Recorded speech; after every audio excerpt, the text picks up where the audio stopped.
Hello, hello, hello, hello, hello.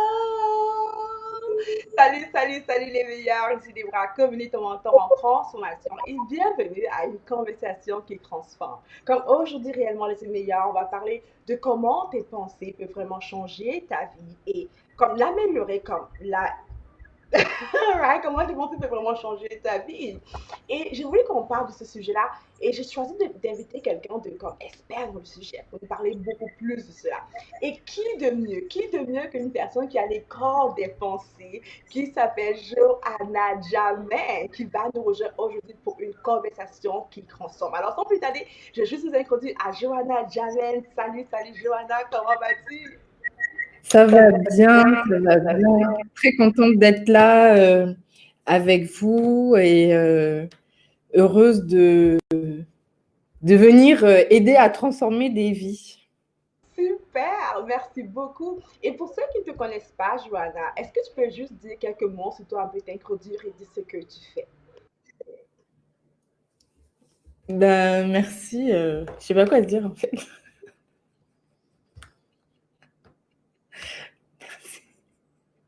En fait, Joanna, c'est qui? En fait, Joanna, c'est une coach de vie, right? Et c'est ce que je sais que tu fais. Tu es coach de vie et tu aides beaucoup de personnes. Et je vous le dis bien des femmes, mais je ne sais pas si tu aides aussi les hommes, mais je crois que tu aides tout le monde dans plusieurs domaines de leur vie, avoir une meilleure vie, bref, améliorer la vie. Mais s'il y a quelque chose de spécial que tu fais, que j'ai remarqué comment tu te distingues beaucoup, c'est vraiment avec ton école de pensée. Parce que tu aides des gens vraiment à consommer leur vie, mais au travers surtout de leur pensée. Right? C'est Est-ce ça. que tu veux rajouter quelque chose là-dessus? Oui, en fait, parce que s'il y a bien une chose qui ne quitte pas nos vies, c'est ce dialogue intérieur en nous qui nous accompagne tout le temps. Et on vit en fonction de ce qui est raconté là-dedans. Et ça change nos émotions, ça change notre humeur et ça change tout ce qui se passe à l'extérieur. Donc, Et c'est tellement vrai. Et ça me fait juste penser à cette parole qui dit que la foi vient de ce qu'on entend, right? Et récemment, lors de mon étude biblique avec mon équipe, pas mon équipe, mais mon église en tout cas, on était sur Zoom et j'ai dit quelque chose d'assez stupide ou d'assez drôle, mais aussi vrai, right? Et j'ai dit ceci que oui, la foi vient de ce qu'on entend, mais ce qu'on entend le plus souvent, c'est ça qui nous donne foi. Et si nos pensées sont négatives et on entend encore et encore des pensées négatives, on a foi avec des choses négatives en fait. Qu'est-ce que tu penses de ça? c'est tout à fait vrai en fait, parce que je vais prendre un autre exemple. C'est tout simplement que euh, les choses par lesquelles on va se nourrir à l'extérieur. Beaucoup quotidiennement vont venir nous remplir à l'intérieur, vont impacter notre subconscient et vont commencer à revenir vers nous. En fait, c'est comme s'il y a tout le temps un aller-retour en fait qui se joue. Et si par exemple, si tu es comme moi, quelqu'un qui est un petit peu prophétique, tu as un petit peu des dons spirituels comme ça, si tu te nourris des informations genre Covid-19 24 heures sur 24, euh, ça te transmet une énergie, ça te transmet quelque chose. Et si tu te nourris de ça même 3, 4, 5 fois par jour, tu vas te rendre compte que même si tu n'avais pas peur, à un moment, ces pensées vont se déposer dans ton subconscient. Mais puis, c'est vraiment une semence que tu sèmes en toi et ça va grandir, ça va porter du fruit. Et puis, un jour, tac, tu vas avoir une pensée consciente qui va venir te dire quelque chose et tu vas avoir une émotion qui va être la peur ou tu vas avoir une émotion. Et en fait, c'est pas toujours toi qui as décidé des émotions que tu ressens. Et donc, c'est très important de veiller avec de ce à quoi tu nourris ton esprit. Donc, qu'est-ce que tu mets dans ton esprit? Et tu as dit quelque chose de tellement puissant tantôt. Tu as dit ce n'est pas toujours toi qui as décidé de ce que tu ressens, de comment tu te sens. Attends, comment ça? Beaucoup de personnes, en fait, ils croient qu'ils peuvent juste. Du moins, j'ai toujours cru que j'étais heureuse parce que je voulais être heureuse. Comme je suis triste parce que je souhaite être triste. Mais ce n'est pas forcément vrai. Ça commence quelque part. Bien sûr, ça commence quelque part et tu l'as bien dit, tu as décidé. Mais j'aimerais bien connaître ta vie avant que tu décides. Ah oui, c'est C'est tellement vrai. En fait, Le fait d'avoir décidé, c'est ça ma pensée en fait. C'est ce côté-là que j'ai décidé. Et c'est parce que j'ai décidé que je me sens heureuse en fait. Oui. Mais les gens qui te voient peuvent penser que bah, Debra, elle n'a pas de problème dans sa vie, tout est merveilleux. euh, dans son couple, elle n'a jamais eu de problèmes, ses enfants sont sages, sa famille est parfaite, son entreprise est parfaite, tout est parfait, sa relation avec Dieu, c'est parfait, tout est parfait, tout est parfait, tout est parfait. Gloire à Dieu, c'est tout ce qu'on te souhaite. Mais malheureusement, dans la vie, on a tous des petits couacs. Un jour, ton chéri va un petit peu t'énerver, ou tu vas l'énerver et puis il va te bouder un peu, ça va un petit peu t'attrister. Tu peux être fatigué, tes enfants sont pas forcés. Voilà, c'est un petit peu plus compliqué ce jour-là, et etc., etc. Mais ça ne veut pas dire que tu n'as pas de mauvaises pensées qui t'arrivent, tu n'as pas de mauvaises émotions, mais c'est juste que quand elles arrivent à toi, tu ne leur, tu, tu as un barrage, tu as une digue qui fait que tu ne leur permets pas, tu ne leur donnes pas l'autorisation de s'approcher de toi et de venir habiter avec toi et de venir rester avec toi. Et du coup, c'est devenu une habitude que tu cultives. Ça fait que quand des fois dans ta vie, tu rencontres de mauvaises nouvelles, ben, ça ne va pas avoir le même impact qu'une autre personne. Parce qu'une autre personne on peut mettre une autre personne qui se dit, oh, j'aimerais tellement être des bras, oh, j'aimerais tellement avoir sa vie, son mari, ses enfants. Mais si on la met vraiment pour une journée dans ta vie, dans tes chaussures, elle peut se dire que, mais en fait, mais c'est pas aussi si facile que ça. Tu vois, non? Tu sais, Joanna, c'est tellement vrai ce que tu dis. Parce que écoute ça, il y a une fois, ma soeur jumelle m'a dit des bras. Tu sais, elle m'a dit des bras, si on me donne ton mari, il y a longtemps, je l'aurais tué. Tu sais pourquoi elle a dit ça? Parce que mon mari est super aventurier. Alors on peut voyager comme ça, on se lève le matin puis on part. Ouais, ou on déménage comme cela. Alors que elle a besoin de beaucoup de cadre, d'un cadre, tu vois, de la stabilité. Et nous, on est super gaga et tout le reste. Et tu as complètement raison. Parce que si on mettait quelqu'un d'autre dans ma vie, je suis certaine que peut-être pour lui, ce serait comme, de quoi elle parle? Comme, this is crazy, c'est juste fou, right? Et pourtant, moi, je me satisfais dans cela. En fait, de ce que je comprends de ce que tu dis, c'est que tout commence par à l'intérieur de moi et non à l'extérieur de moi. En fait, nos émotions, de ce que je comprends, sont comme des réactions. C'est comme des résultats, en fait. Est-ce que c'est ça? Oui, il y a deux côtés. Il y a le côté qui va être vraiment, ce sont des réactions par rapport à ce que tu as vécu, par rapport à tes expériences et tout ça. Et puis, il y a tout ce côté-là qui est le fait que ben, pendant le début de ta vie, tu n'avais pas le langage. Pendant le début de ta vie, tu parlais pas. Tu étais un bébé. Et en fait, finalement, on commence à parler très tard. Et en réalité, quand tu cherches tes souvenirs, tu as des souvenirs assez tard, c'est vers 2 3 ans. Donc, ça fait que du moment où tu nais jusqu'à 2 ans et demi, 3 ans, ben, tu as vu tout un tas de choses autour de toi. Tu as entendu tout un tas de choses. Et en fait, c'est comme si on a pris, bon, je vois un petit machin là, on a pris une disquette en toi et on l'a mise dans ta tête. Et maintenant, tu vis en fonction de ça et tu crois que la vie, c'est ça. Et ça me fait penser au chapitre de la Bible, tu vois, Genèse chapitre 12, qui dit ceci, quand le Seigneur demande à Abraham, quitte ta famille, quitte ton pays, quitte ta patrie et va vers le lieu que je te montrerai. Et je trouve que quand on lit tout ça, on a l'impression que c'est un petit peu les mêmes mots qui se répètent, mais ce ne sont pas les mêmes mots. La famille, ça veut dire que dans ta famille, vous avez une disquette qu'on vous a mis dans la tête. Quand vous êtes dans cette famille-là, vous avez une certaine manière de voir le monde. Et quand tu vas à l'école, tu te rends compte que, ah, ben en fait, il y a plusieurs mondes, chacun a son monde. Voilà, la famille Jamen a son monde, la famille Konmeni a son monde. Chacun a son monde, en fait. Chaque famille a son monde. Maintenant, on lui dit, quitte ton pays Dans la région où tu habites, vous avez votre monde, vous avez votre façon de penser qui n'est même pas la même façon de penser que la région voisine. Et quitte ta patrie, là c'est vraiment la nation. Donc, bon, tu es au Canada. Au Canada, vous avez une façon de penser, une manière de vivre qui appartient à tous les Canadiens. Et si je vais aux États-Unis, c'est pas pareil. Si je vais en France, c'est pas pareil. Si je vais au Cameroun, ce n'est pas pareil. Si je vais partout ailleurs, ce n'est pas pareil. Et cette disquette-là, c'est rentré en toi depuis que tu es né. Tu n'avais pas le langage, tu savais pas parler, toutes ces choses-là. Et tu crois que c'est ça la vérité. Tu crois que toutes ces façons de vivre, c'est ça la vérité. Il n'y a pas d'autre vérité. Et c'est pourquoi il est bon de rencontrer d'autres gens.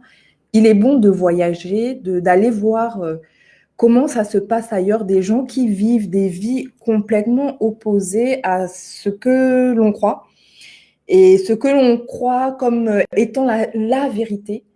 Et voilà. Mais le problème qui se produit donc quand on ne parle pas, donc dans le bas âge, c'est que le langage, en fait, c'est comme une barrière, en fait, qui peut nous permettre de, comment dire, ça nous permet d'interpréter ce que l'on voit, ça nous permet de réfléchir, ça nous permet d'avoir du recul. Or, un enfant, il est une pure conscience et en réalité, dès que tout ce qu'il vit, ça va s'inscrire dans le subconscient. Et il va seulement vivre la vie à travers ça. Donc, une fois que tu as grandi et que tu es maintenant une personne adulte et que tu fais ta petite vie, et en plus, si tu as vécu des expériences douloureuses, tes papa qui battait maman, ou dans ta famille, il y avait ceci, on préférait tel enfant, on a payé l'école à un tel, on n'a pas payé l'école à un tel, tu as été dans un pays où il y a eu la guerre, il y a eu ceci, il y a eu cela. Il y a des pensées qui vont venir par rapport à l'expérience que tu as eue dans ces bas âges-là et qui te font voir la vie à travers un filtre. Et ces pensées-là, elles vont venir toutes seules. Sans compter les choses qu'on a dit de toi. Si on te disait « Oh, mon bébé, tu es un beau bébé. Oh, je t'aime, mon bébé. » Mais ne t'inquiète pas, quand tu tombes, tu te relèves. Allez, ça va aller, sois fort. Sauf que te dit que « Ah, regarde-moi avec sa grosse tête comme son père. » Quand tu grandis, tous ces dialogues-là ont un impact sur toi. Et tu vois la vie avec ça. Et c'est de là où tu tires ta force. Et ça te transmet encore comment dire, des vitamines où ça t'en enlève. Tu vois. Plus tu rajoutes à ça ce que tu vis dans le... Il y a donc ce que tu as vécu dans le bas âge, ce moment où tu ne parlais pas, ton environnement familial, etc. Et puis ensuite, il va y avoir tes expériences que tu as fait. Je me souviens qu'un jour, je venais donner ma vie au Seigneur et le Seigneur me disait, il ne faut pas regarder les films d'horreur, gna, gna, gna. Et moi, je suis quelqu'un d'extrêmement prophétique, machin. La nuit, j'ai dormi des bras, Seigneur. J'ai vu le démon du film. Il était accroché sur le mur, il a sauté sur moi avec ses tentacules ou ses je sais pas quoi là. Et c'est la dernière fois que j'ai plus jamais regardé un film d'horreur, plus jamais. Oh mon Dieu, oh wow! Ah mais tu sais, tu as dit tellement de choses tellement puissantes, Joanna. Puis je veux qu'on revienne un peu en arrière avec quelque chose que tu as dit. Tu as dit au départ, il y a comme un disque qu'on te donne, qu'on prend, puis on met en pot en fait au départ quand tu es toute jeune, right? Et tu accumules de l'information et tu prends, tu interprètes des choses, en fait, puisque tu ne parles pas, tu commences à interpréter des choses de différentes manières, de différentes façons. Mais est-ce que ce disque-là, je peux le changer? En fait, est-ce que si j'ai grandi dans un environnement hostile, un environnement peut-être négatif au point que je n'aime pas ma vie aujourd'hui, est-ce que je peux changer les choses? Est-ce que je peux changer ce disque? Est-ce que je peux me reprogrammer? Dieu merci, on peut se reprogrammer. Moi, j'avais essayé beaucoup de choses, notamment les choses comme les pensées positives, etc., etc. Mais de mon expérience personnelle, j'ai trouvé que ça marche, mais ça marche un petit peu, mais jusqu'à une certaine limite. Ça veut dire que ça va faire effet mais à un moment, c'est comme si il faut toujours, tu sais, c'est comme dans les films médicaux, Urgence, Grey's Anatomy, tout ça. À un moment, prends les palettes, chou, chou, chou, chou, tac, tout, tac. Il faut toujours revenir réanimer tout ça. Et c'est pas tout le temps que tu as du courage pour faire ça. Et la réalité aussi, c'est que parfois, il y a des réalités spirituelles. Et la vérité, c'est que on vit dans un monde qui et il est matériel, oui, mais il est aussi spirituel. Et ce qui va vraiment faire la différence, c'est la parole de Dieu. Et à toute situation, il y a la parole de Dieu. Il y a euh, une parole que Dieu a donnée. Il y a des choses que Dieu a dites. Mais il faut connaître cette parole pour telle situation. Il faut pouvoir connaître son identité en Christ. J'ai pris l'exemple tout à l'heure. Arrête avec ta grosse tête. Qu'est-ce que Dieu dit de toi? Qu'est-ce que Dieu dit de toi? Et quand ces pensées viennent se loger en toi, il faudrait que tu puisses comment dire, les changer, en fait, les envoyer valser, tu vois, comme toi avec ton mur fortifié, tu vois. Mais il faut il y ait des fondations parce que, en fait, la Bible dit que si tu ne construis pas sur le roc, ça veut dire que tu construis sur du sable. Et si la tempête vient, si le vent souffle, ben, ta maison va s'écrouler. En fait, tout ce que tu auras bâti ne tiendra pas. Donc, tu as besoin de la parole de Dieu. Alors, la clé ici, ce que je comprends, c'est que peu importe notre passé, peu importe ce qui était programmé en nous auparavant, peu importe ce qu'on a vécu, on peut changer. Et aujourd'hui, on va vraiment parler de comment est-ce qu'on peut faire pour vraiment changer au travers de ces pensées. En fait, utiliser ce même pouvoir qu'on a utilisé au départ pour nous décrire. Et on peut utiliser ce même pouvoir des pensées pour se reconstruire. Tu sais, et pendant qu'on parle de cela, je sais qu'il y a beaucoup de personnes qui se auto-sabotent en fait. Et c'est à cause de la pensée négative. Et tu m'as dit un peu plus tôt que tu ne crois pas aux pensées positives, mais tu crois aux pensées qui sont liées à la vérité qui est la parole de Dieu. Pour quelqu'un qui va te dire, mais je suis chrétien depuis longtemps, je vais à l'église, j'aime le Seigneur, je prie, je sais que le Seigneur m'aime, mais je suis toujours un peu comme dépressive. Je suis toujours sabotée par mes propres pensées. Je suis toujours pas heureuse, right? Comment est-ce que je peux faire pour quitter de quelqu'un qui pense négativement ou bien qui a des pensées obscures à quelqu'un qui reçoit cette joie qui vient du Christ? Alors déjà, il y a un sujet sur lequel je suis un petit peu fâchée avec les chrétiens, déjà pour commencer.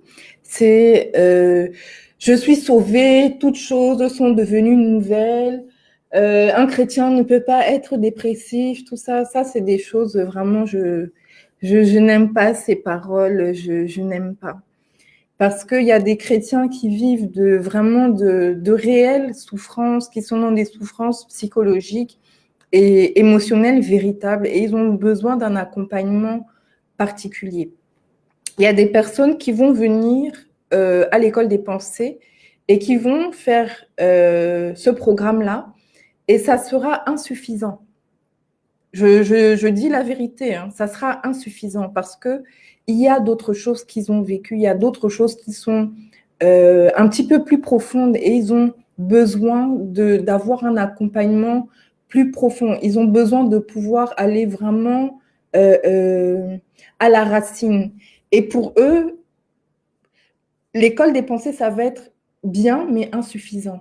Pourquoi? Parce que ça va être comme certaines personnes vont commencer à mettre la parole en pratique pour être dans le déni des réalités de leur vie, des réalités du passé. Et je ne pense pas que le Seigneur nous appelle à être dans le déni. Tu dois être conscient, oui, j'ai vécu ça, mais dans le psaume 23, on nous dit, quand je traverse la vallée de l'ombre de la mort, tu dois traverser la vallée. Tu ne peux pas avancer comme si de rien n'était parce que ça t'attend. Ce que tu fuis t'attend et ça va te rattraper. Et notamment, je m'occupe de femmes violées et j'ai accompagné un certain nombre d'elles. Je commence aussi un programme dans un mois euh, avec certaines de ces femmes. Et c'est des personnes qui, elles peuvent suivre le programme des pensées. Ça va être bien, ça va être très bien, mais ça va être insuffisant parce que quand tu as vécu un traumatisme profond où ton temple a été profané, où ton identité intrinsèque a été vraiment bouleversée, tu ne sais plus qui tu es, tu ne fais plus confiance en personne, tu n'as plus de projet d'avenir, tu es comme dans une prison enfermée en toi-même, ça sera bien, mais ça sera insuffisant. Donc, je voulais vraiment pouvoir, chaque fois que j'ai l'opportunité de pouvoir dire cela, je n'hésite pas. Dans ce que je fais, vas-y, je te laisse parler. Ah non, mais parce que lorsque tu dis, j'imagine quelqu'un qui me dit des phrases, mais c'est de ce que j'imagine juste quelqu'un qui se dit, mais c'est bien beau, mais qu'est-ce qui est suffisant alors? Si la parole de Dieu n'est pas suffisante, si être né de nouveau et faire une formation de coaching n'est pas suffisant, qu'est-ce qui est vraiment suffisant pour moi en fait? Tu vois, j'imagine ces personnes dire, mais qu'est-ce qui est suffisant dans ce cas? Qu'est-ce qui pourra vraiment m'aider? Écoute, j'ai lu la Bible, les livres apocryphes, et j'ai trouvé un verset merveilleux qui m'a beaucoup plu. C'est dans les livres apocryphes et qui disait ceci, que ne rejette pas le médecin. Ce serait être insensé parce que Dieu l'a créé pour la guérison. OK? Je ne crois pas en la, comment dire, la psychologie toute seule, parce que je suis quelqu'un, j'ai eu beaucoup de problèmes dans ma vie, j'ai été dépressive, j'ai subi des abus sexuels, j'ai été dans des dépendances, comment dire, au cannabis, j'ai vécu vraiment beaucoup de choses. J'ai roulé ma bosse chez les psychologues, comme on peut le dire, et c'était insuffisant. Je suis arrivée à l'église, on m'a dit, mais non, tu es sauvée, laisse tout ça, papa, bon Dieu, il va tout faire pour toi. Et c'était toujours insuffisant. Et après, quand j'ai su allier les deux, j'ai trouvé ma paix et ma guérison. Les deux tout seuls, ça ne marche pas. Dieu a créé le bœuf. Mais si tu ne cuis pas le bœuf, tu n'allumes pas le feu, tu cuis, tu prépares la nourriture, tu vas mourir de faim. Wow. Et j'aime vraiment ce que tu dis, Johanna, tu sais, parce que très souvent on a tendance à faire ça un peu à l'église, et c'est vrai, Dieu peut guérir tout problème. Et une personne qui est passée par ce que j'ai passé au travers peut juste naître de nouveau et tout s'évapore. Hey, pour lui, c'est comme Hallelujah, c'est fini, right? Et chacun va voir le chemin, et chacun a comme un chemin que Dieu le guide au travers, according to his destiny, en fonction de sa destinée. Et je crois réellement que ce n'est pas tout le monde, comme tu as dit, qui va être. Tu peux passer par l'école des pensées, subitement, tout va bien pour toi, c'est fini, tu es totalement restauré, tu es heureuse. Ou bien tu auras besoin d'un accompagnement aussi, right? Dieu seul sait, right? Tu peux avoir besoin d'un psychologue, peu importe. Mais dans tout ce que tu as dit, je vois des gens me dire des fois, me parler de l'école des pensées. L'école des pensées, c'est quoi l'école des pensées? Ça sert à quoi cette école des pensées? C'est quoi ce truc? Parle-nous de plus. Parle-nous plus de l'école des pensées, s'il te plaît. Alors, l'école des pensées, c'est un programme que j'ai fait au départ, qui est basé en fait sur le programme du jeûne des pensées du pasteur Grégory Dicot. Donc, il a créé un programme avec vous pouvez tous le trouver sur Internet, il est disponible, avec 10 lignes en fait, à chaque fois, 5-6 lignes de pensées à jeûner. OK? Donc, je vous donne des exemples. En fait, là, on parle de manière globale. Mais j'ai déjà essayé un jour de me dire, je chasse les mauvaises pensées pour aujourd'hui. Je mets le casque du salut et j'y vais. Et c'est extrêmement difficile. Surtout quand on a une mauvaise hygiène mentale comme ça, c'est vraiment difficile. Mais donc, jour après jour, une journée après une journée, on touche à différents types de pensées. OK? Et j'ai fait donc le programme. Là, ça va être la 7e session. avec beaucoup de femmes. Et c'était sur 40 jours.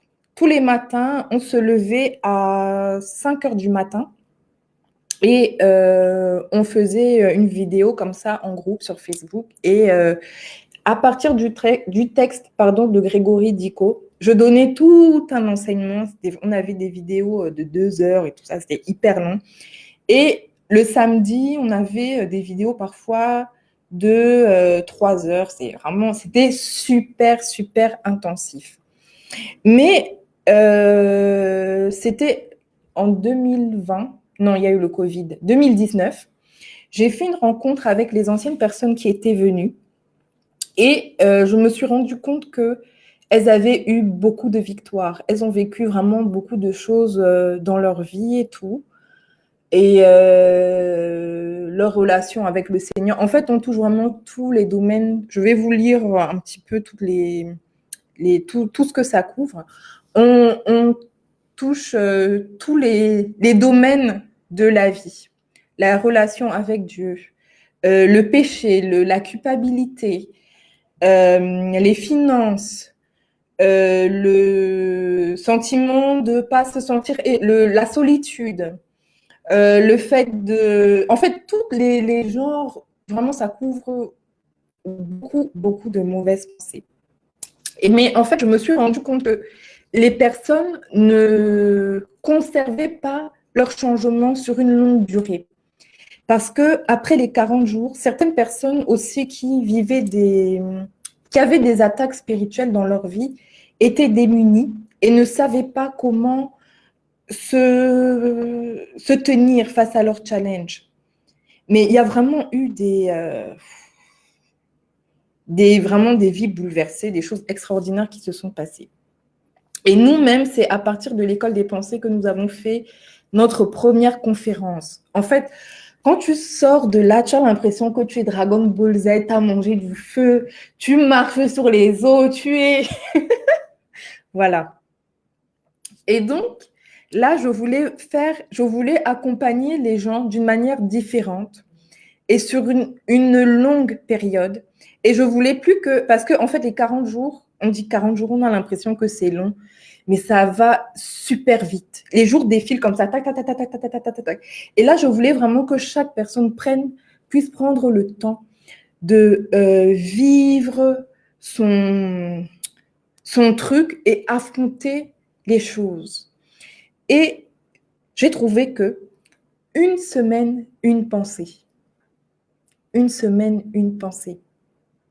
Et je n'ai une pensée, c'est, par exemple, je prends l'exemple, là, dans la prochaine session, donc la pensée à jeûner, c'est « je ne peux pas changer ».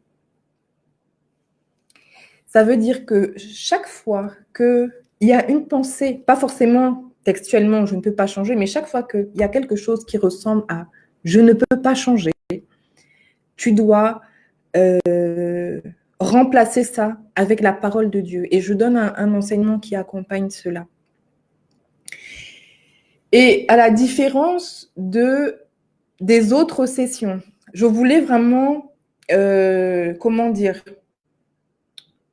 je voulais faire des super guerrières, des super women, je voulais vraiment changer la vie des gens.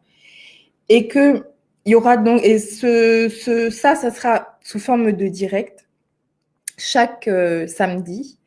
Et tous les, comment dire ça, je pense que ça va être le mercredi, un autre jour dans la semaine, on aborde un thème. Mais ce sont les thèmes qui sont souvent abordés en coaching et qui permettent de vraiment être transformés, tu vois. Et il y a des personnes, quand tu leur demandes « que voulez-vous ?» Bon, allez, tout le temps, je fais toujours ce truc-là. Je dis, il est 18h39.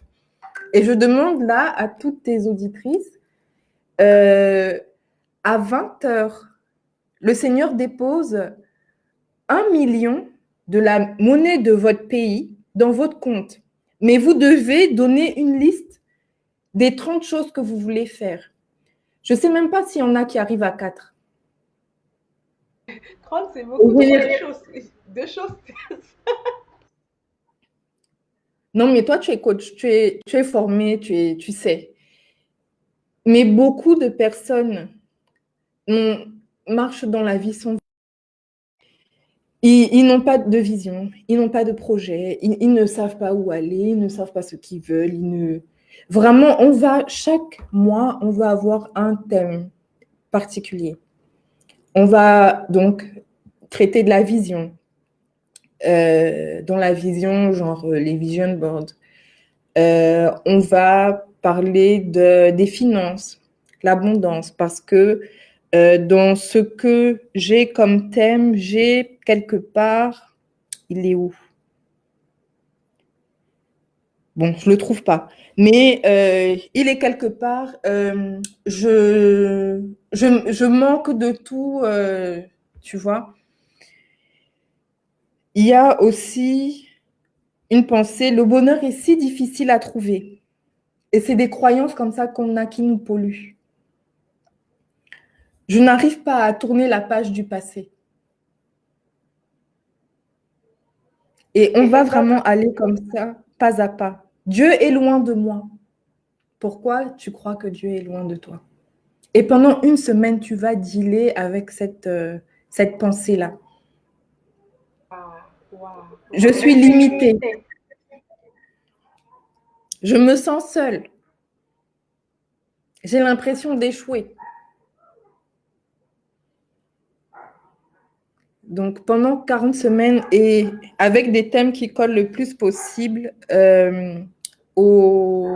à ce qui aura été en cours pendant les 4 semaines, on va avoir une vidéo. Donc, le samedi, normalement, ça devrait durer 1 heure. Et ce qui sera fait en semaine, donc ce sera des vidéos enregistrées que je vais poster. Et faudra bosser, quoi. Waouh, tu sais, c'est tellement intéressant. Parce que je me souviens une fois, ce que tu dis est juste, c'est vrai en fait, tout coule beaucoup plus de nos pensées qu'on le pense en fait. Une fois, j'ai entendu une interview d'un homme français dont j'oublie son nom, c'est un business coach sûrement, en tout cas, il est très riche. Il disait qu'il a commencé il y a moins de 3 ans. Il faisait déjà les 7 chiffres, ça veut dire des millions et plus, right, dans son entreprise, en euros. And I was like, wow, like, il a commencé il a 3 ans, puis lui, dès la première année, il a commencé à faire déjà les 5 chiffres, deuxième année, les 6 chiffres, la troisième année, il a mis à faire les 7 chiffres. C'était tellement rapide pour lui. Et je voulais vraiment écouter pour comprendre qu'est-ce qu'il a fait de différent. Et là, la personne qui l'a interviewé lui a dit, mais qu'est-ce que tu as fait de différent? Parce que la vérité, c'est que les gens prennent au moins 7 ans pour faire les 7 chiffres parfois, right? Au moins 7 ans, ils prennent beaucoup de temps. Mais toi, en 3 ans, première année, tu fais les 7 chiffres dans tes entreprises. Deuxième année, tu fais les 6 chiffres. La troisième année, tu fais les 7 chiffres. Il a dit la différence entre moi et plusieurs autres personnes, c'est que avant de me lancer en entreprise, j'ai d'abord travaillé sur moi. Avant de me laisser en affaires, j'ai fait beaucoup du développement personnel.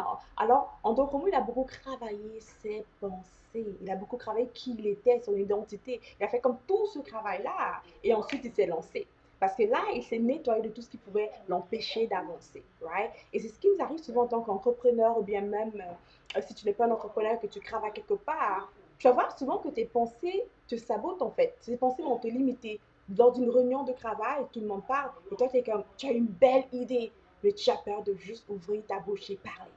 Là, tu es comme non, non, non. Si je dis quelque chose, on va rire de moi. Oh, je parle mal. Ou bien mon action n'est pas assez bon, right? Toutes ces choses-là. Ou bien même, tu as une entreprise et tu as peur de go hard, go fast, allumer la lumière sur l'entreprise. Tu dis, je ne suis pas encore prête, right? Et tout ça n'est que dans ta tête. Tout ça n'est que dans ta tête.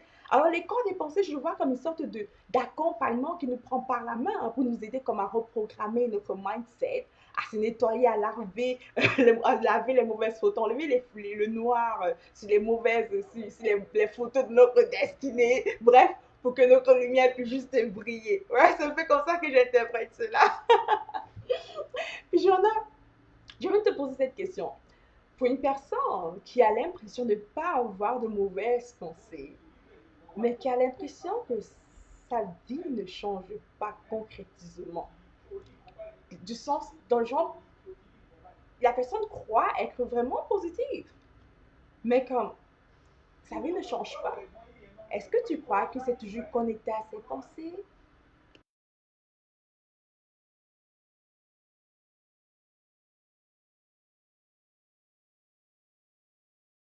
Je ne peux pas entendre, je pense que j'ai perdu le son de mon côté.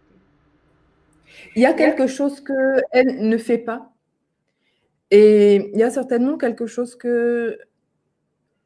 où elle pense qu'elle a des pensées positives, mais il y a un domaine où elle a des pensées négatives et où elle n'ose pas. Parce que si ta vie ne change pas, ça veut dire que tu stagnes. Ça veut dire que tu n'as pas de projet.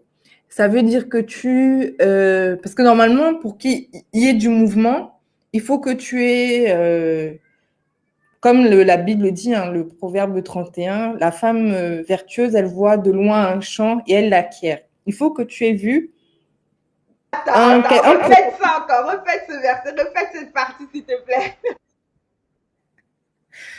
J'ai dit que, en fait, c'est comme le proverbe 31. La femme vertueuse, elle voit de loin un champ et elle l'acquiert.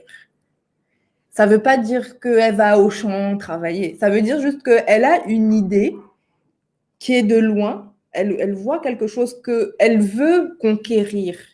Et elle a un projet. Et elle est à l'étape de projet, elle l'acquiert, elle le manifeste. Elle Attends, amène attends, à attends, manifestation. attends une seconde ici. Alors la femme vertueuse, elle ne voit, c'est elle qui voit un champ et la grâce. Ce n'est pas comme Dieu ou un ange qui la présente un champ et qui la convainc que c'est ça qu'elle doit faire. Comme, parce que Non, il y a beaucoup de chrétiens qui disent souvent, mais Débora, comment je suis sûre que ce que je vois vient de Dieu? Comment je suis sûre que ce que je veux vient de Dieu? Est-ce que je dois juste y aller? Ou bien en tout cas, j'attends qu'un ange vienne à ma chambre et me dise, ma fille, ma fille. franchement, j'ai beaucoup fait ça. J'ai beaucoup été, comment dire, tout ce que je fais, il faut que je demande la permission à Dieu. Tout ce que je fais, il faut que je demande la permission à Dieu. Bien sûr, il y a des choses, il faut demander la permission à Dieu. Mais après, ça dépend de ton stade de maturité. Il y a un moment où je voulais me coiffer. Je demandais au Seigneur, Seigneur, est-ce que j'ai le droit de faire des locks? Seigneur, est-ce que j'ai le droit de faire ceci? Seigneur, est-ce que j'ai le droit de... voilà. Quand je me suis opérée pour maigrir, j'avais tellement prié, j'avais prié. Seigneur, est-ce que je peux me faire opérer? Seigneur, Seigneur. Et le Seigneur m'a dit, sois responsable. Souvent, les gens laissent ils confient les choses au Seigneur. Souvent, soit c'est une cachette pour ne rien faire, soit c'est si ça rate, ils vont accuser le Seigneur que Seigneur, c'est toi qui m'avais dit de faire, hein, c'est toi qui m'avais dit. Et maintenant, quand tu grandis, en fait, il y a plusieurs étapes dans la foi chrétienne. Il y a l'étape de bébé. La Bible ne le dit pas, mais je crois qu'il y a l'étape d'adolescence. Et après, il y a l'étape de maturité de fils. Et quand tu es déjà mature, tu sais déjà, tu as conscience parfaitement de ce que Dieu va te permettre de faire ou pas. Il y a des gens où il va te permettre de faire un contrat avec eux ou pas. Et en général, même la Bible te demande que toute personne qui commence à entrer dans ton intimité, tu dois demander au Seigneur de te révéler le cœur de cette personne. Donc, il y a des choses qui sont des automatismes. Tu n'as pas besoin d'aller prier, demander au Seigneur. OK? Si par exemple, je prends l'exemple, tu as besoin d'apprendre le chinois. Est-ce que tu vas aller prier, jeûner pour demander au Seigneur, est-ce que je peux apprendre le chinois? Est-ce que le Seigneur des fois, un moment, je disais plein de gros mots. Et le Seigneur m'a dit, Johanna, arrête de dire des gros mots. C'était même pendant l'école des pensées, la première session. Il m'a dit, j'ai entendu la voix audible pendant que je dormais. Johanna, arrête de dire des gros mots. Et je me suis réveillée, genre, mais Seigneur, qu'est-ce qui se passe? Et vous voyez la Bible, comment elle est écrite dans un langage si délicat, si précieux. C'est écrit avec... il n'a pas écrit ça genre comme un sauvage, comme un papier de brouillon. Il a vraiment pris son temps, il a fait ça avec élégance. C'est un monsieur distingué. C'est un roi. Quand les gens vous racontent comment ils ont visité le ciel, il y avait de l'or, il y avait de... C'était tellement magnifique. J'ai lu dernièrement je crois que c'était dans Exode, quand le Seigneur a rencontré Moïse. Je m'étais jamais rendu compte de ça dans la Bible. Le Seigneur a rencontré Moïse et il a permis que le reste du peuple le voie. Et on dit que sous ses pieds était une pierre, ça s'appelle lapis lazuli. C'est une pierre précieuse, semi-précieuse, qui est bleue transparente. C'est un bleu, un petit peu, vous le voyez un petit peu comme ça, un bleu très très clair. Et sous ses pieds, quand le Seigneur est apparu, sous ses pieds, le sol était bleu transparent. Là, vous imaginez un peu les mers océaniques, des endroits paradisiaques et tout ça. Genre, il apparaît au milieu du désert et la couleur bleue, là, ça sort d'où? Comme une pierre précieuse. Et c'est-à-dire que le Seigneur est stylé dans son langage, dans ses trucs et tout ça. Tu vois, non? Et il est plein oui, il est plein d'élégance, de classe, de majesté et tout. Vous voyez? Donc, il fait tellement attention. Et je me suis tellement embarquée, je pense au Seigneur, j'ai oublié ce que je disais. Je disais quoi? J'expliquais quoi? Tu parlais, mais c'est ce que tu dis est tellement profond, en fait, parce que là, ça me donne une belle révélation. En fait, tu parlais de comment le Seigneur t'a demandé de ne plus dire des gros mots. Oui. Et avant? Mais tu sais quoi, où tu nous emmènes, en fait, quelque chose de tellement puissant, parce que tu me dis, le Seigneur est tiré dans son langage et comment il fait attention à comment il parle et ce qu'il dit. Et j'imagine que le Seigneur lui-même aussi, quelque part, il fait attention. Parce que nos pensées, ce qu'on dit, en fait, sort de notre cœur, qui réside de notre pensée, en fait. En tant que comment le Seigneur fait à quoi il pense, il fait attention à quoi il pense. Right? Alors, c'est quelqu'un, hein? Et j'aime bien cette parole qui dit que vous, petits enfants, faites comme votre père, voyez ce que le père fait et faites comme lui. Si quelqu'un prend le temps de juste faire comme le père et juste prêter attention à ses pensées, il peut juste changer complètement sa vie. Ta vie. Et en fait, c'est le fait de ne pas vivre selon les pensées de Dieu qui nous empêche de vivre tous ces miraculeux dont la Bible parle. Parce que des fois, quand on lit la Bible, ben, on a l'impression que les miracles, là, tu te dis, bon, on est en 2021, c'est fini. Hein. C'était à l'ancien temps, c'était avant. Peut-être tu vas avoir un ou deux petits trucs là qui vont t'arriver, mais des trucs, vraiment des vrais miracles, waouh, tu vois. Genre, il y a des témoignages, tu sais, à l'église, des gens disent, oui, je veux remercier le Seigneur parce que je suis en vie. Mais tu veux pas un témoignage comme ça, tu veux un témoignage que, tu vois, non, le genre de témoignage que tu vois que le Seigneur a changé les choses et tout, tu vois. Et le problème, c'est que quand tu penses mal, tu as déjà tout perdu, en fait. Tu n'as accès à rien. Même les choses matérielles, tu n'as même sans la foi, je veux dire, même les choses de, de, de monsieur et madame tout le monde, que monsieur tout le monde, que tout le monde peut avoir, même toi, tu es même privé déjà. Parce que Et c'est trop vrai en fait. Ce ne peut qu'être plus que vrai. Je me souviens d'une conversation que j'ai eue avec un de mes coachs mindset qui me disait, elle disait ceci que en fait, que sont tes actions ne produisent pas tes résultats. En fait, elle parlait des actions pour faire de l'argent, right? Elle a dit toutes les actions que tu prends, c'est pas ça qui produit tes résultats. Et du coup, je me suis dit, mais attends, de quoi tu parles? Ah, mais je fais plein d'actions, j'ai pas des résultats positifs pour avoir mes revenus. Tu me dis que c'est pas les actions qui produisent des résultats. Qu'est-ce qui produit des résultats? Puis elle me dit, des bras sont les pensées en fait que tu as. Parce que ce sont les pensées. Les pensées, tu le sais, produisent des émotions produisent des actions. Right? Alors si je pose une action, si je pose l'action avec pour source la mauvaise pensée, et quand je dis mauvaise pensée, je ne veux pas dire pensée négative, mais une pensée peut-être limitante, et je fais l'action, ça fait en sorte que mon résultat est en fait négatif. En d'autres mots, si je change complètement mes pensées, je me concentre d'abord sur mes pensées avant même de passer à l'action et faire ce que je veux faire, j'aurais des résultats peut-être beaucoup plus positifs si mes pensées étaient beaucoup plus positives. Et j'aime pas trop dire les pensées positives ou négatives. Je pourrais dire les pensées limitantes ou non limitantes, right? So, si on se concentre sur nos pensées avant de passer à l'action, déjà si on pense différemment, on va avoir des émotions différentes. Et ces émotions différentes vont nous pousser à poser des actions complètement différentes qui vont créer pour nous des résultats complètement différents. Right? Qu'est-ce que tu penses de ça, dis-moi? Ben, déjà, pour ce que ta coach a dit, c'est tellement vrai en fait, parce qu'il y a quelque chose que la science appelle les neurones miroirs. Et je crois que ces neurones miroirs-là se transmettent sur le papier. Et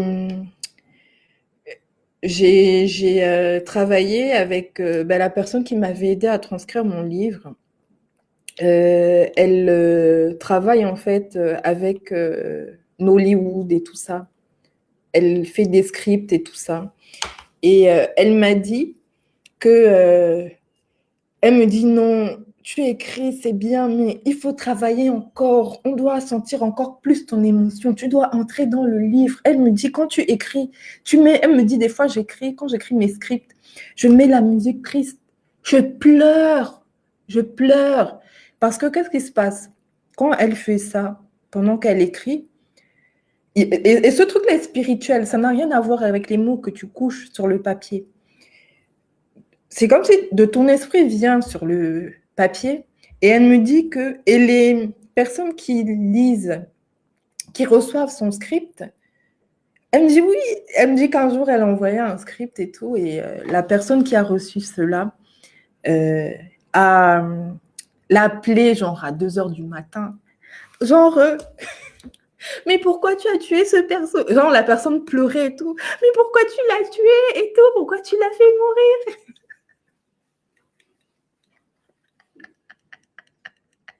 Elle me dit qu'elle a dit que, dis donc, elle est comme elle dit que, dis donc, tu m'appelles à 2 heures du matin pour ça va pas ou quoi? Elle me dit, mais non, c'était tellement émouvant, pourquoi tu l'as tué et tout?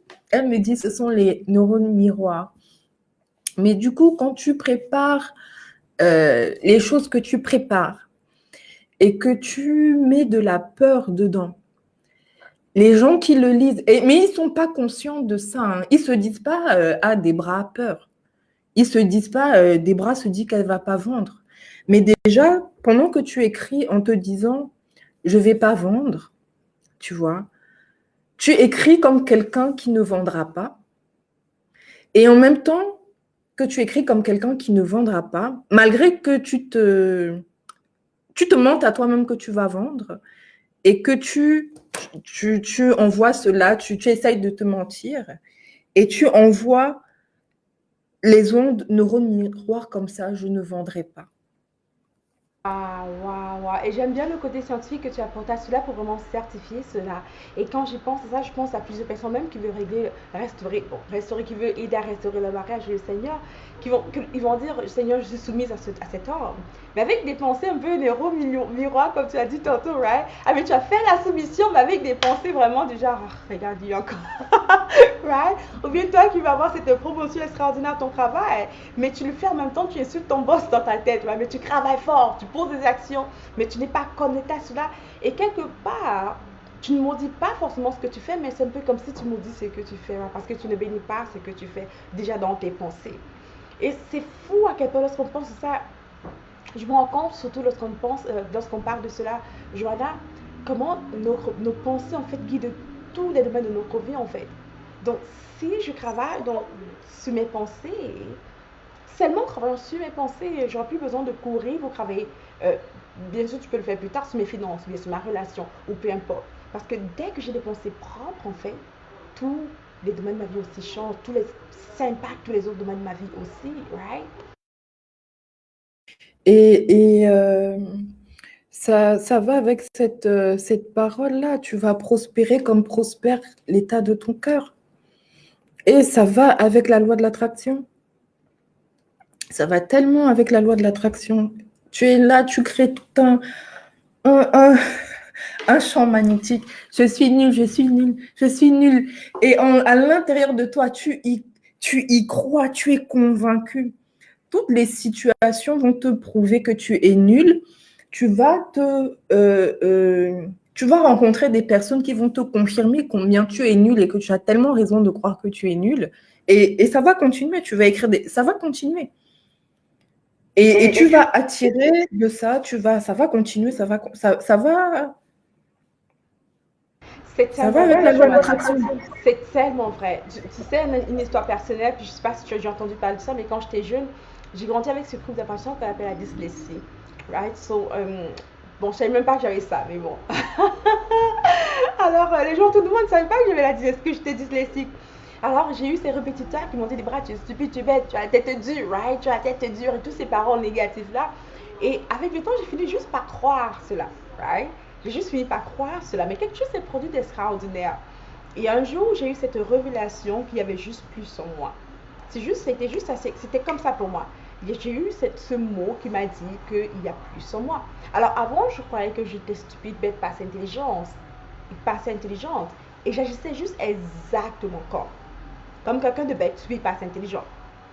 Mais dès que j'ai eu cette parole, qui m'a fait comprendre qu'il y avait plus en moi, je commençais juste à accepter cette parole. Il y a plus en moi. Et croire cela, c'est devenu comme ma pensée. Il y a plus en moi. Comme même si je suis dyslexique, il y a plus en moi. J'ai juste commencé à faire des choses extraordinaires. Comme tout a juste commencé à changer pour moi. Parce que j'ai juste changé cette croyance que j'ai eue. En fait, j'ai juste pris la mauvaise pensée. Je l'ai shiftée pour mettre la bonne pensée. Et cela me guide vers une question que je vais te poser. Pour quelqu'un qui nous entend, va se dire, mais comment je peux faire maintenant pour changer les pensées négatives que j'ai, les pensées limitantes que j'ai? Qu'est-ce que je peux faire pour vraiment changer ma manière de penser? Ben déjà, la première des choses, c'est d'être conscient que tu penses mal. Et si tu es conscient, tu te dis, prenez-moi comme je suis, c'est comme ça que je suis, vous n'avez qu'à m'accepter comme je suis.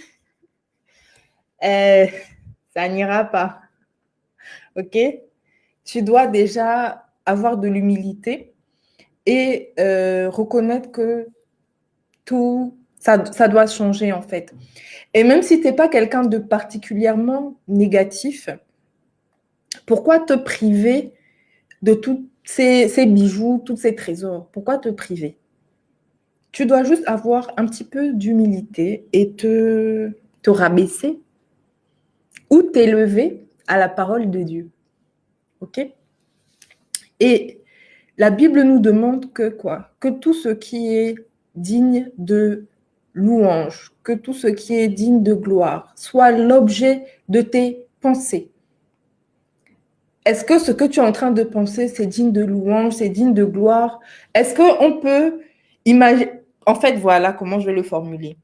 Vous voyez les dessins animés avec des bulles là? Est-ce qu'on peut mettre une grande bulle au-dessus de ta tête et on peut permettre aux gens d'écouter tout ce que tu racontes dans ta tête pendant toute la journée? Est-ce que c'est vraiment glorieux ce qu'il y a là-bas dedans?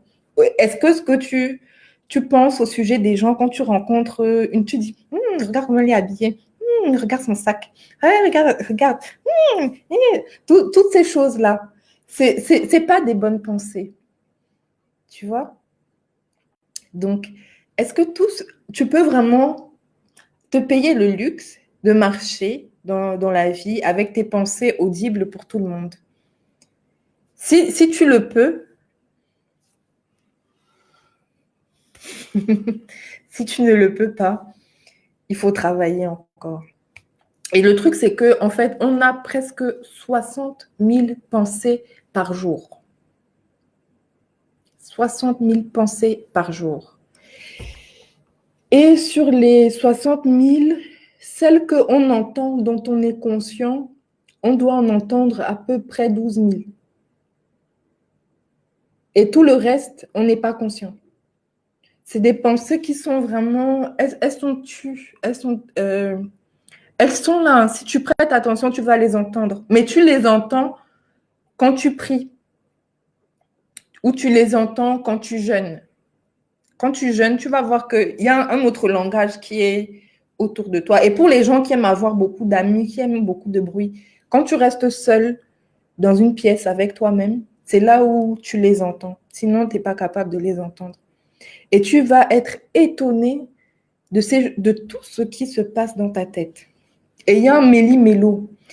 Il y a un méli-mélo des publicités que tu as entendues, d'une phrase que quelqu'un t'a dit comment dire? On t'a juste dit une phrase. La personne n'a pas répété, juste une phrase. Mais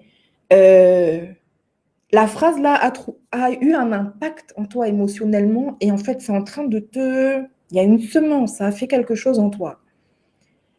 La télé, la musique, c'est comme ça que quand tu vas faire tes courses, tu ne faisais même pas attention à la musique. Tu ressors de là, tu chantes, tu chantes, tu chantes. Ça te fatigue même de chanter. Et donc, il y a tout ça. Et pour pouvoir être conscient de ses pensées, si tu essayes de faire comme ça brutalement, pour quelqu'un qui n'est pas habitué, je ne sais pas si tu tiendras 1 heure. Ça va te fatiguer. Si vous voulez, je vous donne cet exercice. Faites ça ce soir chez vous. C'est fatigant. Mais essayez. Déjà, même, il y a des moments où le Seigneur nous demande de faire attention à notre parole, à ce qu'on dit. Et tu dis. C'est 3 heures plus tard. Oh! Et il est déjà trop tard. Tu as déjà parlé. Tu as déjà parlé. Et c'est tellement vrai, tu sais. Je suis pendant que tu parlais, j'ai eu ce souvenir de cette vidéo que j'ai vue en ligne de jeunes filles d'à peu près, des jeunes filles qui avaient des petites sœurs. Et on les a mis dans une pièce, puis on les a dit, mais qu'est-ce que vous pensez de vous-même?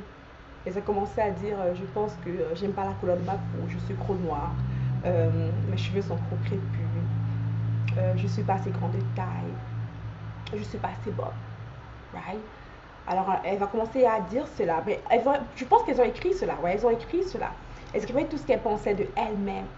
Et ensuite, on a dit, ok, maintenant, on a mis la petite sœur devant elle. On a dit, mais lis ce que tu as écrit à ta petite sœur, comme si tu disais à elle. Genre, si tu as dit, je ne suis pas assez bonne, dis à ta petite sœur, tu n'es pas assez bonne. Tu n'es pas assez belle. Ton teint est trop foncé. Tes cheveux sont trop crépus. Puis, les grandes sœurs étaient quand. Elles disent, c'est impossible, je ne peux pas faire ça. On dit, mais si je te paie, est-ce que tu peux dire? Elle est comme, non, je ne peux pas faire ça. Elles se sont mis vraiment à pleurer en disant, c'est comme si je suis en train de décrire ma petite sœur, right? Et après, on a arrêté le test. Et on s'est fait comprendre à cette jeune fille-là que ce que tu es en train de te dire, en fait, tu te décris. En fait, c'est juste un effet miroir pour qu'elle comprenne que elle pense cela de elle, mais en même temps, lorsqu'elle pense du négatif de elle, elle se disent cela, right? Et comme elle ne veut pas décrire sa petite sœur, pourquoi est-ce qu'elle veut se décrire? Parce que c'est ça qu'elle fait en fait. Et c'était une grande révélation pour cette grande sœur de l'adolescence. Elles se sont rendues compte que wow, chaque jour, je me décris en cultivant des pensées telles que je ne suis pas assez bonne, je suis trop foncée, je suis trop laide, je suis trop courte de taille, je ne vais pas réussir, personne ne m'aime vraiment. Tous ces mots que tu penses, en fait, je me le dis. Parce que souvent, on croit que nos pensées ne sont pas vocales. Donc, et c'est vrai, c'est pas forcément vocal. Tout le monde ne peut pas l'entendre. Mais je peux l'entendre. Right? Je suis cette personne-là unique qui entend mes pensées. Et rappelle-toi à la fois ce qu'on entend, et ce n'est pas bien placé, mais ce que j'entends et encore, je prends foi à. Alors si j'entends continuellement moi-même me dire que je ne suis pas assez bonne, je ne suis pas assez capable, je suis très laide, j'ai mon teint est trop noir ou bien trop blanc, toutes ces choses-là me décrivent. Et où est-ce que je veux en venir avec cela? C'est juste pour dire qu'il est tellement important pour toi et moi, pour chaque personne en tout cas, de travailler continuellement sur ses pensées. Et en passant, comme chaque jour, Joanna, j'ai pour mission de travailler sur mes pensées. Comme l'une des premières choses que je fais après ma prière, ma routine du jour, c'est m'asseoir dans mon ordinateur, mon cahier, et juste écrire. Je fais comme un download de pensées. J'écris toutes mes pensées, et je questionne chaque pensée négative. Ouais, parfois, j'ai plein de pensées positives, mais parfois, il y a une qui est juste comme négative. Et je me suis comme, est-ce que c'est vrai? Est-ce que c'est vraiment vrai? Est-ce que c'est vrai que ce que je dis de moi ici est vrai? Est-ce que c'est réel que je n'ai pas réussi? Est-ce que c'est vrai? Et lorsque je me pose cette question, ce que je fais ensuite, c'est que j'ouvre la parole de Dieu par rapport à ce secteur de ma vie. Et je vais voir c'est quoi la vérité de Dieu par rapport à cela. Right? So, je veux juste que, avec le devoir que tu as donné, mais je veux juste que tout le monde puisse questionner leurs pensées. Parce que ça vient pas toujours de nous, nos pensées. C'est pas toi qui penses négativement souvent de toi. Right? Et je veux que tu parles un peu plus de cela, parce qu'on a parlé du monde spirituel un peu plus tôt, on a parlé de ce que les gens ont dit de nous, mais est-ce que tu es d'accord que ce n'est pas toujours nos propres pensées, comme les pensées qui sont dans notre tête, ne viennent pas toujours de nous?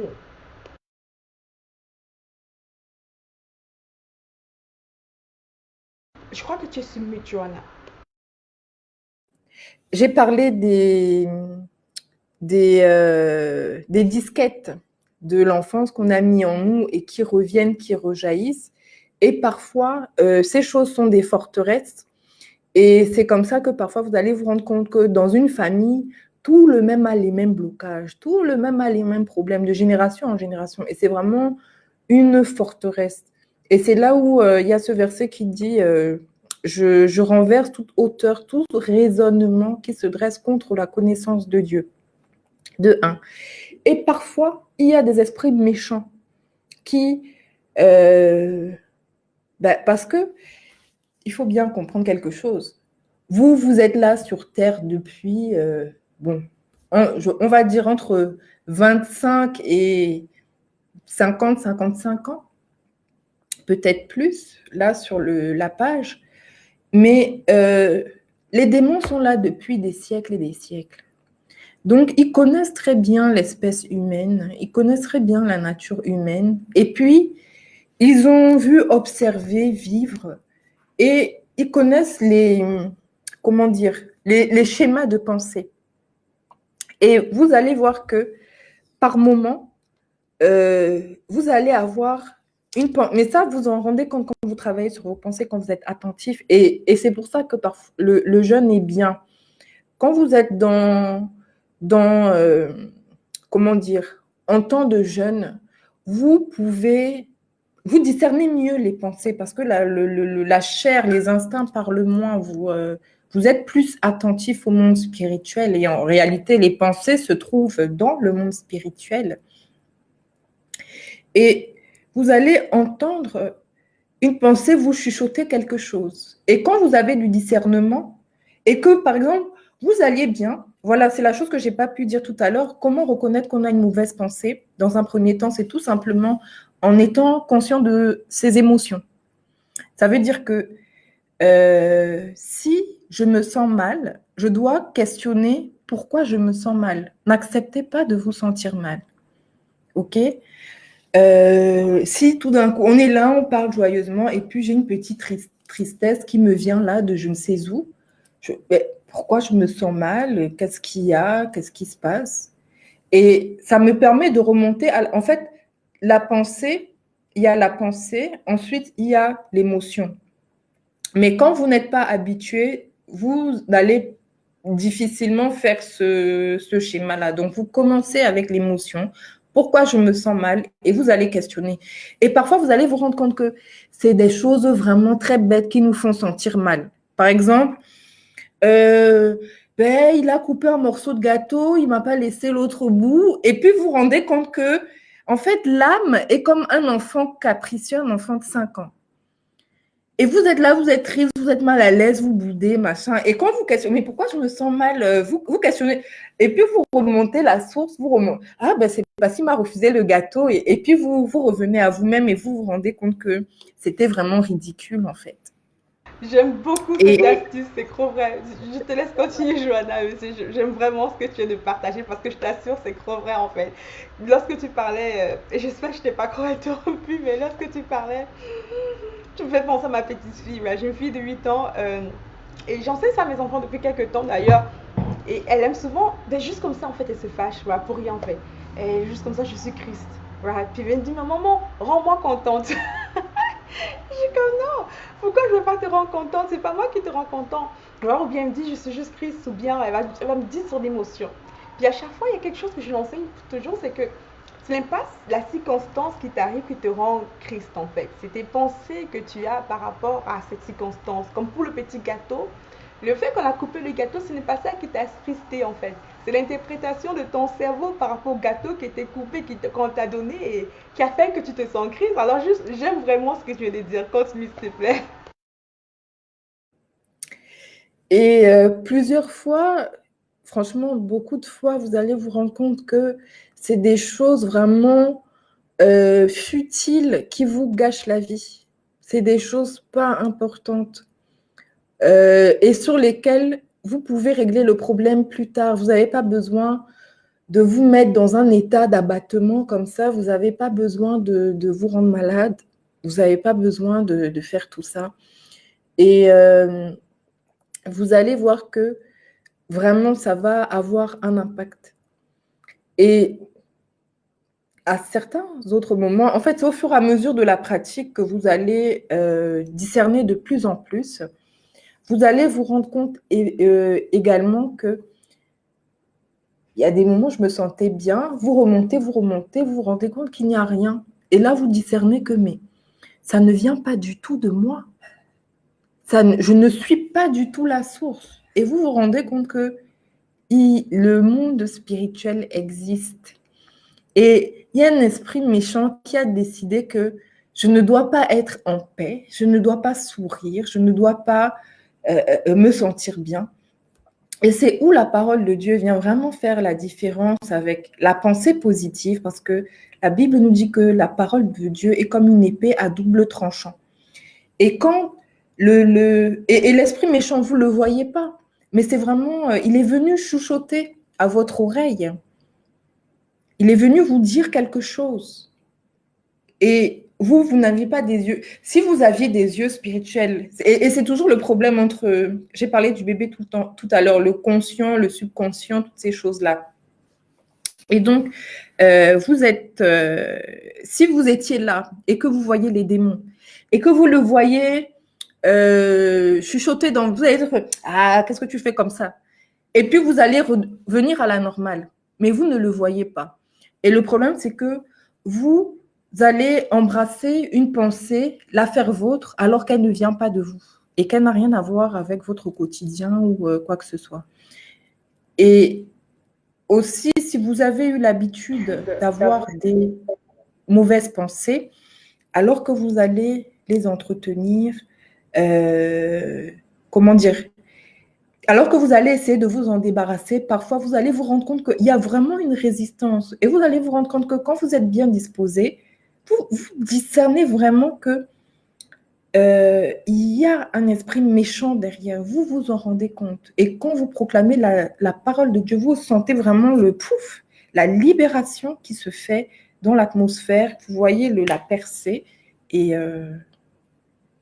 vous-même, vous le sentez sur vous. C'est comme si on est venu déposer un voile sur vous, quelque chose, une espèce de toile d'araignée pour vous rendre mal. Et vous allez vous libérer. C'est totalement vrai. Et je pense que tout le monde ici peut relate. Je sais qu'on a, et ce dont on a parlé un peu plus tôt, c'est qu'on a compris qu'il y a des pensées qui viennent de nous. Right? Il y a bien sûr, on a nos propres pensées, bien sûr, mais c'est pas toutes les pensées qui viennent de nous. Et j'aime bien ce que Joyce Meyer une fois dit, elle dit, pense à ce que tu penses. Right? Right? Pense à ce que tu penses. Donc il faut discerner, c'est quoi les pensées qui viennent de toi et c'est quoi les pensées qui viennent de l'ennemi. Et j'ai un jour entendu quelqu'un, je ne sais plus qui l'a dit ceci, un homme de Dieu sûrement, qui disait que parfois, ouais, c'est le pasteur Mamadou Kamran si je prononce bien son nom. Il disait que parfois, lorsque tu penses négativement, en fait, et que tu te sens mal, c'est parce que tu as écouté la pensée du démon et tu as accepté cela comme étant vérité. Alors tu te sens mal. Et lorsque tu as eu des pensées, tu animes des pensées positives et que tu te sens bien, heureux, c'est parce que tu as écouté la pensée de l'ange de Dieu et tu te sens bien tout simplement. Puis dit ici, le mystère, c'est de comprendre qu'à chaque fois que tu te sens mal, et bien sûr, il y a des moments qu'on peut dire c'est justifié, mais à chaque fois que tu te sens mal, surtout pour rien, c'est très souvent parce que tu as eu cette communication avec cet esprit négatif, méchant, et tu as accepté ces pensées comme étant vérité. Je me souviens, pour moi, c'était comme un wow, c'était comme un ah moment pour moi. Parce que juste à partir de là, je me suis dit, attends, mais j'entretiens des pensées avec.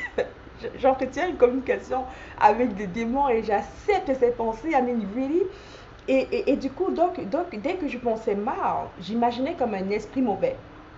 Un peu comme tu as dit tantôt, dès que je me sentais mal, en tout cas, j'imaginais comme un esprit des méchants sur mes épaules qui parlaient à ma gauche, qui parlaient mal, right? Qui parlaient mal. Et moi étant comme oui, tu as raison. Puis du coup, ça me faisait juste me relever disant non, non, non, non, je refuse cette pensée. Et j'ai juste appris à juste rejeter les pensées négatives et mauvaises comme du péché, right? Et pour moi, en fait, j'ai fait violence avec ce genre de pensée parce que j'ai grandi en tant que quelqu'un de vraiment fâché pour rien, sans comprendre pourquoi. Alors sur les photos de famille, j'étais juste comme ça, toujours fâchée, pour aucune raison. Et c'est fou qu'aujourd'hui, je sais. On a du mal à t'imaginer fâché, hein. Je t'assure. Avec tous tes sourires et ta belle joie de vivre là. En grandissant, j'étais continuellement fâchée. Je ne sais pas pourquoi. Sur les photos de famille, je suis comme cela. Ouais. Ah, mais je sais maintenant pourquoi. J'entretenais les conversations avec les esprits mauvais qui me mentaient, right? Mais comme j'étais juste fâchée pour aucune raison, I didn't know why. Mais soudainement, ça a changé. Mais la révélation de ce pasteur Mamadou Kamambari m'a fait comprendre cela, que lorsque tu te sens mal ou que tu es fâché pour rien, surtout quand c'est pour rien, c'est parce qu'un esprit mauvais t'a parlé. Il est juste derrière tes oreilles, il te parle. Et toi, tu es comme, oui, tu as raison, je me sentis mal, right? So, juste le fait pour moi de voir cela comme, waouh, je parle à un esprit mauvais, et je dis, oui, il a raison. Alors que l'Esprit de Dieu me parle, je dis, non, il n'a pas raison. Non, non, non, enough is enough. Je vais plus me permettre d'entretenir de ce genre de pensée négative.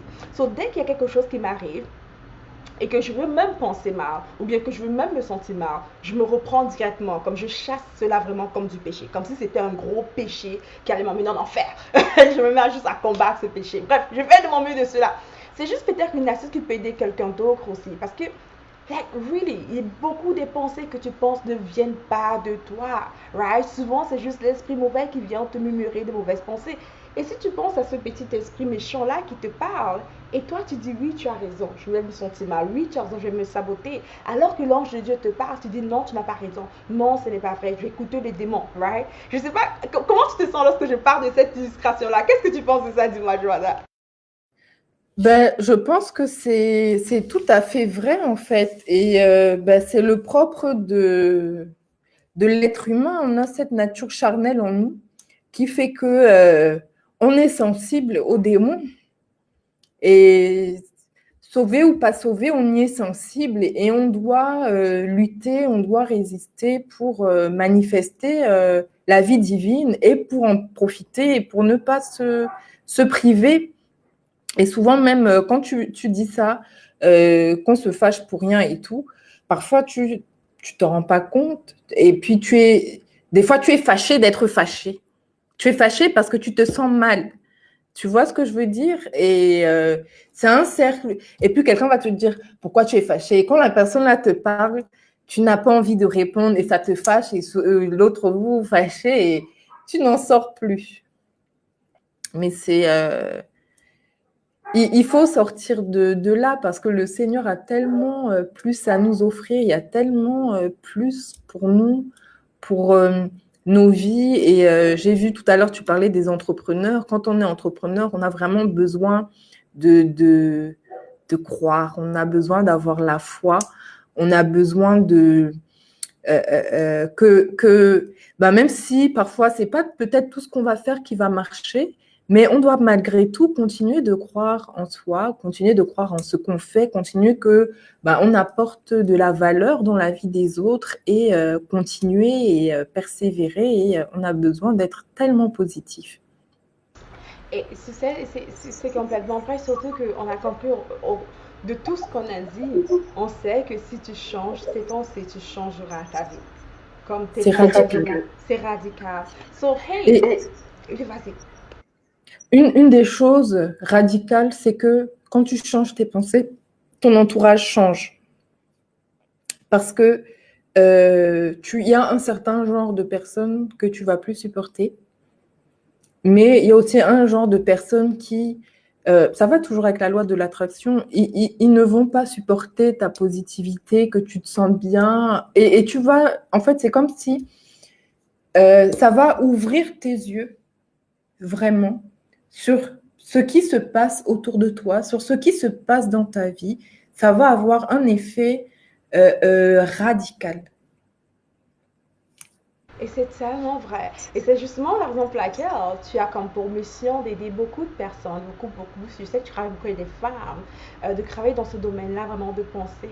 Et tu as cette belle école de pensée que je suggère à tout le monde de vraiment considérer, d'avoir plus d'informations.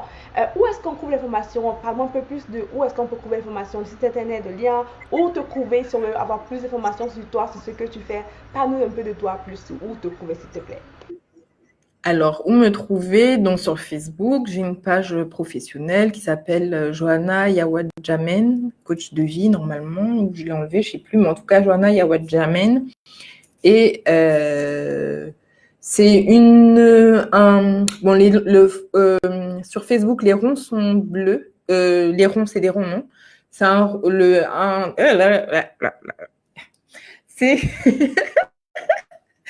c'est c'est un oiseau jaune et il y a un fond bleu, comme ça. Voilà. Et je suis également sur Instagram, sur Joanna Yawach Jamen et sur YouTube. Et en fait, normalement, si vous allez dans mes infos, vous tapez sur les infos à propos et tout ça, vous allez avoir des liens avec mes différents réseaux sociaux et puis vous aurez la possibilité de me trouver. Et sinon, vous pouvez aller sur mon site internet www.johannacoach.com. Je ne retiens pas toujours, mais normalement, c'est ça. Super. Et de toutes les manières, ce qu'on va faire, c'est qu'en barre de description, ici, vous allez trouver toutes les informations sur où rejoindre Joanna, ou la suite sur Facebook, Instagram, son site internet et aussi son école de pensée pour ceux qui sont intéressés à avoir beaucoup plus d'informations. So, avant qu'on fasse un mot de la fin, Joanna, je vais juste dire à tout le monde comment est-ce que je t'ai connue. Parce que je t'ai connue en ligne, right? J'ai vu Joanna en ligne. Est-ce qu'il s'est passé une autre amitié? Parce que pour moi, Joanna, c'est une très bonne amie à moi. C'est que en fait, j'ai poursuivi Joanna, puis je lui dis à chaque fois, et à chaque fois je dis à Joanna que j'arrive pas de la poursuivre. J'ai juste poursuivi Joanna, puis je te dis exactement pourquoi. Je suis tombée un jour sur une des vidéos de Joanna, puis j'ai juste trouvé que c'était quelqu'un de tellement vrai. Vous avez sûrement remarqué, elle est juste tellement vraie et tellement. Et le mot, je veux dire honnête, mais je crois que tu es vraiment honnête. Bref, tu es juste transparent, tu es juste toi. Et j'ai tellement admiré cela, trouver quelqu'un qui était juste elle, sans faire de semblant, sans se cacher derrière une voix, juste en étant juste elle. Et j'étais juste amoureuse de ça. I was like, wow, I love it. Parce que je suis attirée vraiment par les gens qui sont vrais, qui sont eux-mêmes, peu importe à quoi la version de eux ressemble. Et j'étais comme, je veux faire d'elle mon amie. Alors je me suis mise juste à poursuivre Joanna, tout simplement. La poursuivre, c'est peut-être trop dit, mais à la rechercher la voir vraiment pour amie. Parce que tu sais, les gens, et ça je pense une pensée que quelqu'un m'a dit une fois, me disant Debra, il y a très authentique. Elle m'a dit Debra, ce qui est autour de toi en fait, le reflet de tout ce qui se trouve autour de toi, tes finances, ta vie en fait, ton mariage, ta vie, tout ce qui est autour de toi, tes amis, c'est vraiment le reflet de tes pensées. Et quelque part, il y a nos pensées qui travaillent aussi sur la loi de l'attraction parce qu'on attire qui on est et on est attiré parce qu'on est à l'intérieur de nous. Right? Et Joanna a dit quelque chose, elle a dit que lorsque tu changes tes pensées, tu vas changer aussi ton entourage, même ton cercle d'amis. Right? Tu vas commencer à être attiré par quelque chose de différent. Right? Tes yeux vont juste s'ouvrir. Et sur ce, Joanna, je veux que tu donnes un mot de la fin pour quelqu'un qui nous entend depuis quelques temps et se dit, Joanna, je suis comme dans une zone, le mot n'est peut-être pas noir, parce que ce n'est pas le mot qu'elle interprète, mais dans une zone, on va dire qu'elle n'est pas dans sa meilleure des zones présentement. Right? Puis elle sait qu'elle cultive des pensées négatives, des pensées d'auto-sabotage, et elle ne sait juste pas quoi faire. C'est quoi, c'est une chose là que tu peux lui dire de faire en un dernier mot de la fin? C'est... Bon, ça n'a rien à... Enfin, si, ça a à voir avec les pensées, mais c'est qu'il faut jamais arrêter d'arrêter. Parce que des fois, quand on est un petit peu dans une zone noire comme ça, on pense que on va plus voir de meilleur et tout ça. Et puis, on se laisse tomber. On baisse les bras. Et puis, il commence à y avoir un problème, puis un autre problème, puis un autre problème. Et puis, on finit par toucher le fond. Et pour se relever de son fond-là, c'est tellement difficile, alors que on allait quand même, tout n'était pas parfait, mais tout n'allait pas si mal. Et le problème, c'est que souvent, dans la société d'aujourd'hui, et notamment avec les réseaux sociaux, on a souvent l'impression qu'on manque de tout. Oh, je n'ai pas assez ceci, je n'ai pas assez cela, il me manque tel, je dois faire ceci, je manque de tout. Mais il faut revenir à l'essentiel, il faut revenir au contentement. Sois satisfaite de là où tu es et de la reconnaissance, de la gratitude, et garde espoir. Et un pas après l'autre, tu vas y arriver. Donc, n'arrête pas d'arrêter. Continue ou commence peut-être à faire les choses pour que ta vie change. Mais n'arrête pas d'arrêter, ne t'abandonne pas. Voilà.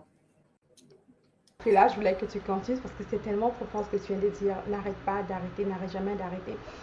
Ça me fait beaucoup penser à plein d'histoires en fait, de plusieurs personnes. Je pense à celui de McDonald's, celui qui a créé McDonald's, celui qui a créé PFK, KFC. Plein de gens extraordinaires qui n'ont juste pas arrêté d'arrêter. C'est juste ça en fait la clé même du succès aussi.